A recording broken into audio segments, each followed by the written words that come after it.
നാം തന്നെ തകർത്ത സുസ്ഥിര ജീവനത്തെ പുനഃസ്ഥാപിക്കാൻ നിങ്ങൾ തയ്യാറാണോ?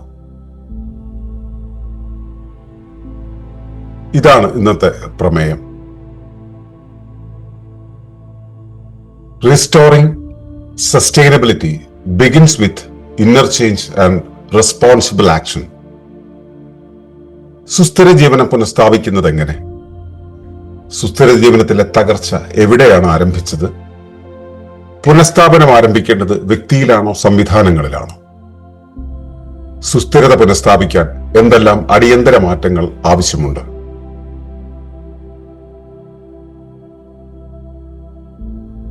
ഏവർക്കും നമസ്കാരം. ശുഭകരമാകട്ടെ ഈ ദിനം, സന്തോഷകരമാവട്ടെ, സൗഖ്യകരമാകട്ടെ. അനുഭവങ്ങളും അനുഭൂതികളും നമ്മെ എവരെയും നയിക്കുമാറാകട്ടെ. കഴിഞ്ഞ ദിവസം നമ്മൾ സുസ്ഥിര ജീവനത്തിന്റെ തകർച്ചയുടെ കാരണങ്ങളെക്കുറിച്ച്, തകർച്ചയുടെ വഴികളെക്കുറിച്ച്, അതെവിടെയാണ് തകരുന്നത് എന്നുള്ളതിനെ കുറിച്ചാണ് ആലോചിച്ചത്. അപ്പോൾ നമ്മളവിടെ മനസ്സിലാക്കി സുസ്ഥിര ജീവനം സ്വാഭാവിക അവസ്ഥയാണെന്നും മനുഷ്യൻ സൃഷ്ടിച്ചതാണ് ഈ അസുസ്ഥിരമായ ജീവിതമെന്നും, അപ്പോ മനുഷ്യന്റെ ബോധത്തിലുണ്ടായ വ്യതിചലനമാണ് ഈ തകർച്ചയുടെ കാരണമെന്ന് നമ്മൾ മനസ്സിലാക്കി. അപ്പോ ഇത് തിരിച്ചു പിടിക്കണമെങ്കിൽ നമുക്ക് ചെയ്യാവുന്ന ഒരു കാര്യം എന്ന് പറയുന്നത് ബോധത്തിന്റെ തിരിച്ചുവരവാണ്, ശ്രദ്ധയുടെ തിരിച്ചുവരവാണ്, തിരിച്ചറിവിന്റെ തിരിച്ചുവരവാണ്. അതിലാദ്യമേ വേണ്ടത് ഈ തിരിച്ചറിവാണ്. തിരിച്ചറിവ് എന്ന് പറഞ്ഞാൽ എന്തിന്റെ തിരിച്ചറിവാണ്? നമ്മുടെ ഈ ബ്രേക്ക് ഡൗണിന്റെ, തകർച്ചയുടെ തിരിച്ചറിവ്. നമ്മൾ തകരുന്നുണ്ട് എന്നുള്ളതിന്റെ, തകർന്നു പോകുന്നുണ്ട് എന്നുള്ളതിന്റെ തിരിച്ചറിവ്. എവിടെയാണ് തകരുന്നത്? നമ്മൾ ഇന്നലെ സംസാരിച്ചു.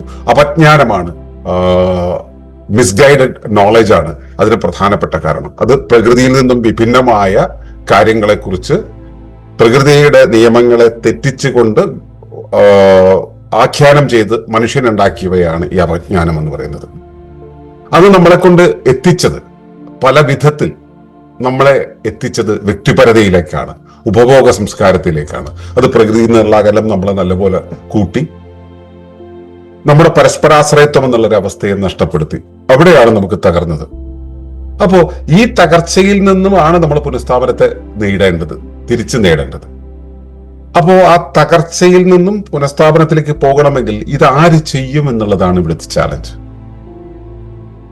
ഇതിന്റെ ഉത്തരവാദിത്തം ആരാണ് ഏറ്റെടുക്കുക? പ്രശ്നത്തിന് ആരാണ് ഉത്തരവാദി? യഥാർത്ഥത്തിൽ പുറത്തുള്ള വ്യവസ്ഥകളാണ് ഈ കാണുന്ന സംവിധാനം, ലോകം, സംസ്കാരം എന്ന് പറയുന്ന പുറത്തുള്ള സംവിധാനങ്ങളോ അല്ല. അത് നമ്മളാണ്, വ്യക്തിയാണ് ഇതിന്റെ കേന്ദ്ര ഉത്തരവാദിത്തം എന്ന് പറയുന്നത്. ഇത് ബോധ്യപ്പെടുന്ന വ്യക്തികളാണ് ഇതിൽ മാറ്റം ഉണ്ടാക്കേണ്ടത്.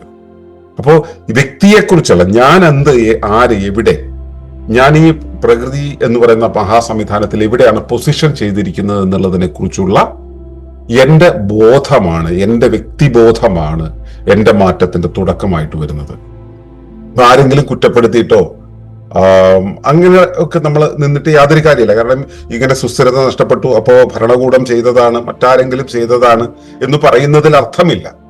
ഇത് തുടങ്ങേണ്ടത്, അവരെല്ലാം മാറാത്തത് കൊണ്ട് ഞാൻ മാറേണ്ടതില്ല എന്ന് പറയുന്നതിന് പകരം മാറേണ്ടത്, ഈ ആരെയും കുറ്റപ്പെടുത്താതെ മാറേണ്ടത് ഞാൻ തന്നെയാണ് എന്നുള്ളതാണ് നമ്മൾ മനസ്സിലാക്കേണ്ടത്.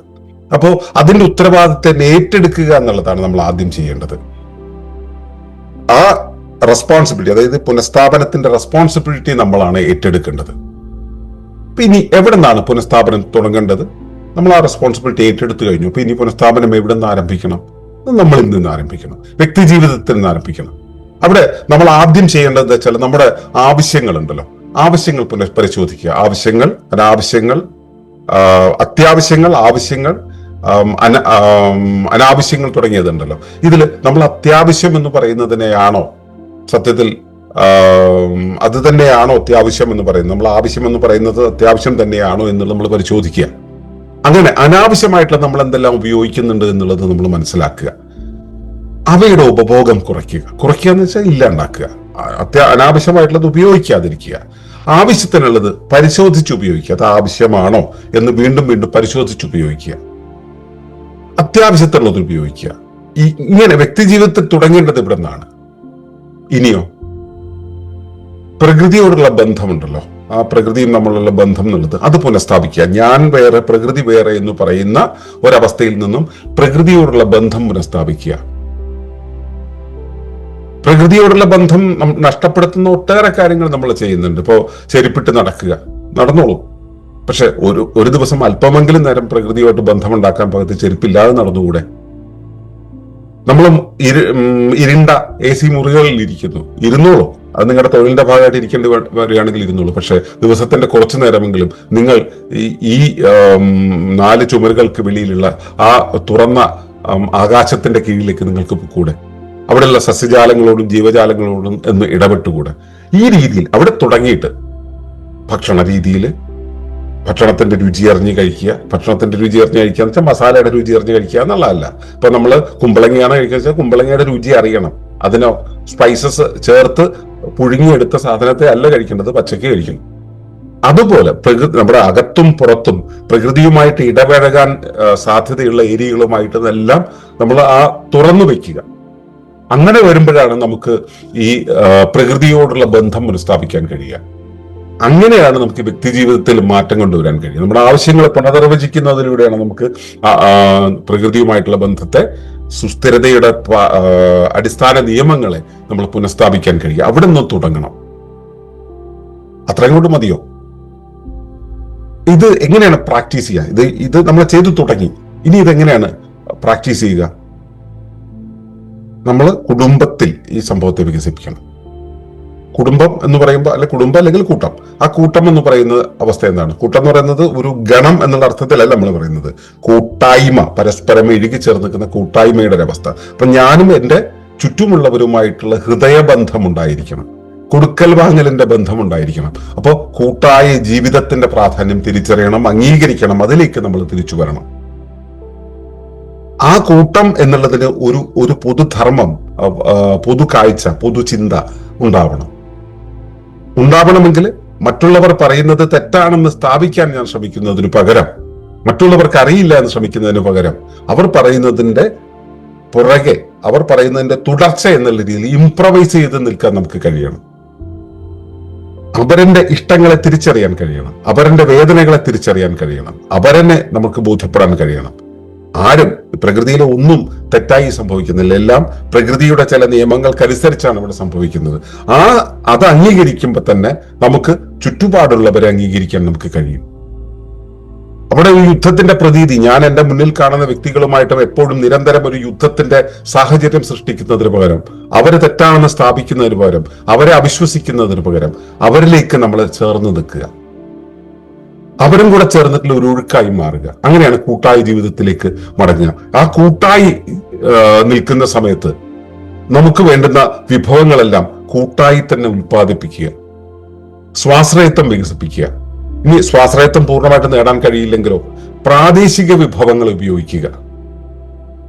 പ്രാദേശിക വിഭവങ്ങളിൽ മാത്രം ഒതുങ്ങി നിൽക്കണമെങ്കിൽ നമ്മൾ ലളിതമായ ഒരു ജീവിതശൈലി നമ്മുടെ വ്യക്തി ജീവിതത്തിൽ കൊണ്ടുവന്നിരിക്കണം, നമ്മുടെ സംഘജീവിതത്തിൽ അല്ലെങ്കിൽ കുടുംബജീവിതത്തിൽ ഉണ്ടായിരിക്കണം. അതൊരു സമൂഹമായി, സംസ്കാരമായി വികസിക്കണം. അവിടെ അനുചിതമായ ഒന്നിനെയും സ്വീകരിക്കാതിരിക്കാനുള്ള ബോധപൂർവമായ ഉപഭോഗം ഉണ്ടായിരിക്കണം. പ്രകൃതിയോട് ഇണങ്ങിയ, പ്രകൃതിയോട് അനുരൂപപ്പെടുന്ന ഒരു ജീവിതം നമ്മളുള്ളിൽ സൂക്ഷിച്ചിരിക്കണം. ഇവിടെ നിന്നാണ് നമുക്ക് പുനഃസ്ഥാപിക്കാൻ കഴിയും. ഇതിന് ഏതെങ്കിലും രാഷ്ട്രങ്ങൾ അല്ലെങ്കിൽ ഐക്യരാഷ്ട്ര സംഘടനയോ മറ്റോ സസ്റ്റൈനബിൾ ഡെവലപ്മെന്റ് ഗോള് പറയുന്ന സമയത്ത് അതിനെ നമ്മളൊരു പ്രോജക്റ്റാക്കി ഇവിടെ സ്ഥാപിക്കുകയല്ല വേണ്ടത്. അവരവരുടെ പോളിസി മേക്കിങ്ങിൽ മാറ്റം വരുത്തട്ടെ എന്ന് പറഞ്ഞ് കാത്തിരിക്കുകയല്ല വേണ്ടത്. നമ്മളൊരു പ്ലാസ്റ്റിക്കിന്റെ കൂടില് ഒരു സാധനം കിട്ടിക്കഴിഞ്ഞാൽ പ്ലാസ്റ്റിക് പ്രോപ്പറായിട്ട് ഡിസ്പോസ് ചെയ്യാൻ കഴിയുക. കടയ്ക്ക് പോകുന്ന സമയത്ത് ഈ പ്ലാസ്റ്റിക് ഒഴിവാക്കാനായിട്ട് ഒരു തുണിസഞ്ചിയും കൊണ്ടുപോവുക. ഇതൊക്കെ നമുക്ക് പച്ചയായിട്ടുള്ള ജീവിതത്തിൽ ഇവിടെ നിന്ന് തുടങ്ങാവുന്നതാണ്. നമ്മൾ സ്വാശ്രയത്വം ഉണ്ടാക്കാൻ നമ്മൾ ഒരു നിലം വാങ്ങിച്ച് അവിടെ കൃഷി ചെയ്ത് ഭക്ഷ്യ സ്വാശ്രയത്വം ഉണ്ടാക്കുന്നതിന് മുമ്പേ ചെയ്യാവുന്ന കാര്യങ്ങളാണ് ഇതെല്ലാം. പ്രാദേശികമായിട്ടുള്ള വിഭവങ്ങൾ, ഇപ്പൊ നാടൻ പഴങ്ങൾ അല്ലെങ്കിൽ നാടൻ സാധനങ്ങൾ കടയിൽ കിട്ടും. അടുത്ത ഒരു ഈ ഹോൾസെയിലായിട്ട് കിട്ടുന്ന പലചരക്ക് കടയിൽ പോയിട്ടുണ്ടെങ്കിൽ എല്ലാ സാധനങ്ങളും ലൂസായിട്ട് കിട്ടും. പാക്കറ്റ് അല്ലാതെ ഉള്ള ലൂസായിട്ടുള്ള സാധനങ്ങൾ കിട്ടും. സൂപ്പർ മാർക്കറ്റിൽ പോകുന്നതിന് പകരം സാധാരണ ചന്തകളിൽ പോയാൽ മതി, അവിടെ ലൂസായിട്ട് കിട്ടും കാര്യങ്ങൾ.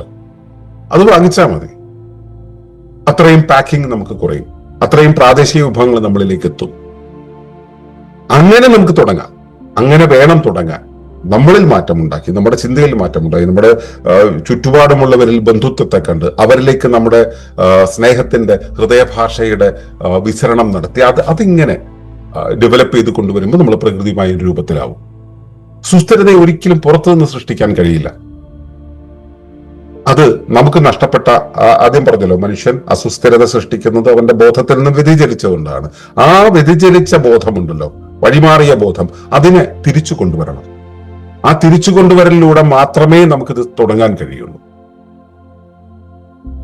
അപ്പോ നമ്മൾ മനസ്സിലാക്കുക, സുസ്ഥിരത എവിടെയെങ്കിലും ആണെന്ന് കരുതി നമ്മൾ അന്വേഷിച്ചു പോകില്ല. കസ്തൂരിമാനെ പോലെ അന്വേഷിച്ചു പോവുകയല്ല വേണ്ടത്. അത് നമ്മുടെ ഉള്ളിലാണ് നഷ്ടപ്പെട്ടത്. സുസ്ഥിരത അതിന്റെ കോറായിട്ടുള്ള വാല്യൂ എന്നുള്ളത് നമ്മുടെ ഉള്ളിലാണ് നഷ്ടപ്പെട്ടത്. ആ വാല്യൂവിനെ തിരിച്ചു പിടിക്കുക എന്നുള്ളതാണ്. അത് നമ്മുടെ കൂട്ടത്തിൽ, നമ്മുടെ പരിസരത്ത് നടപ്പിലാക്കുക, നമ്മുടെ പ്രദേശത്ത് നടപ്പിലാക്കുക. അവിടെയുള്ള ഓരോ പെരുമാറ്റത്തിലും നമ്മളത് കൊണ്ടുവരിക, അതിനെ സമഗ്രതയോടെ കാണുക, അതിലായിട്ട് ആയിരിക്കുക എന്നുള്ളതാണ്. മനസ്സിലാക്കുക, ഈ സുസ്ഥിരതയുടെ പുനഃസ്ഥാപനം എന്ന് പറയുന്നത് ഒരു പ്രോസസ് അല്ല, ഇത് ബോധത്തിന്റെ ഒരു തിരിച്ചുവരവാണ്. ആ ബോധത്തിന്റെ തിരിച്ചുവരവിലേക്ക് എത്തിക്കഴിഞ്ഞാൽ നമ്മൾ സുസ്ഥിരതയുടെ പാതയിലേക്കാവുന്നു. മുഴുവനായിട്ട് സാധിക്കാൻ കഴിയുമോ? ഇല്ല. നമ്മൾ നിൽക്കുന്നിടത്ത്, നിൽക്കുന്ന കാലത്ത്, നിൽക്കുന്ന ധർമ്മത്തിനനുസരിച്ച് മാത്രമേ അത് സാധ്യമാകൂ. എങ്കിലും സുസ്ഥിരതയിലേക്ക് നമുക്ക് വരാൻ കഴിയും. നമ്മുടെ ബോധം കൊണ്ട് നമുക്ക് അതിലേക്ക് തിരിച്ചു വരാൻ കഴിയും. ആ ബോധപരമായ പരിവർത്തനം നിങ്ങളിൽ ഉണ്ടായി തുടങ്ങട്ടെ എന്നാണ് എൻ്റെ പ്രാർത്ഥന. നന്ദി, നമസ്കാരം. തുടർന്നു കാണുന്നതിന് മുമ്പായി ഈ വിഷയം ഇഷ്ടമായെങ്കിൽ ഒന്ന് ലൈക്ക് ചെയ്യുക, കമന്റ് ചെയ്യുക, ഷെയർ ചെയ്യുക.